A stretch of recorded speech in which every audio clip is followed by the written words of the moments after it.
आधी इंस्टाग्रामवरती मैत्री करून तरुणीला प्रेमाच्या जाळ्यामध्ये ओढलं, मग तिच्यावरती वारंवार लैंगिक अत्याचार करण्यात आल्याचा धक्कादायक प्रकार पालघरमध्ये समोर आलाय। मात्र हा संपूर्ण प्रकार लव्ह जिहादचा असल्याचा आरोप बजरंग दल आणि विश्व हिंदू परिषदेकडून करण्यात आलाय। या प्रकरणामध्ये पीडित तरुणीनं पालघरच्या केळवे पोलीस ठाण्यामध्ये दिलेल्या तक्रारीनंतर आरोपीला पुण्यामधून अटक करण्यात आली आहे। विशेष म्हणजे ओळख करताना आणि प्रेमाच्या जाळ्यामध्ये ओढताना आरोपी तरुणानं आपली ओळख ही खोटी दिल्याची तक्रार या महिलेनं दिली आहे। पीडित तरुणी ही आदिवासी समाजातील असून आरोपी हा मुस्लिम समाजाचा आहे, त्यामुळे हा सगळा लव्ह जिहादचा प्रकार असल्याचा आरोप विश्व हिंदू परिषद आणि बजरंग दलानं केलाय। कोई अगर इंस्टाग्राम यूज़ करते हो, जो भी इंस्टाग्राम आप लोग यूज़ करते हो, रील्स वगैरह छोड़ते हो, ठीक है।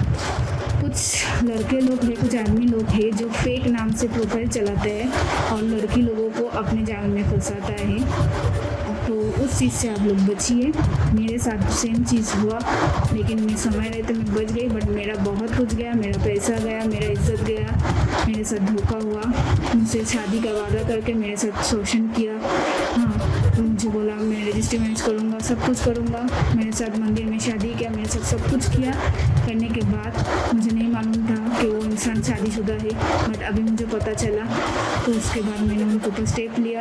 आता बघा, ते नाव बदली करून ज्या प्रकारे त्यांनी मैत्री केली, अजय मस्के म्हणून त्यांनी जे नाव इंस्टाग्रामवर यूज करत होता आणि त्या माध्यमातून ते 5 महिन्यानंतर माहीत पडला की हा मुलगा तर मुस्लिम आहे आणि त्याच्याकडून कमीत कमी 2.5 लाख रुपये ही त्यांनी उगाही केली व नंतर तिची बायको सुद्धा त्यामध्ये सामील झाली।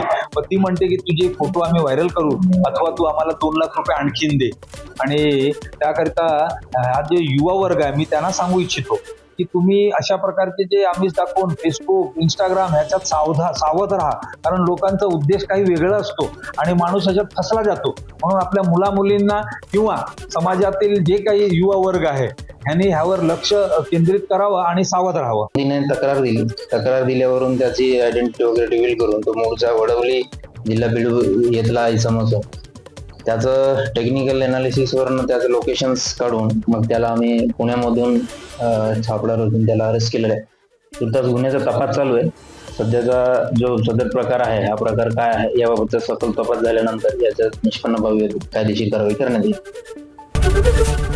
एबीपी माझा, उघडा डोळे बघा नीट।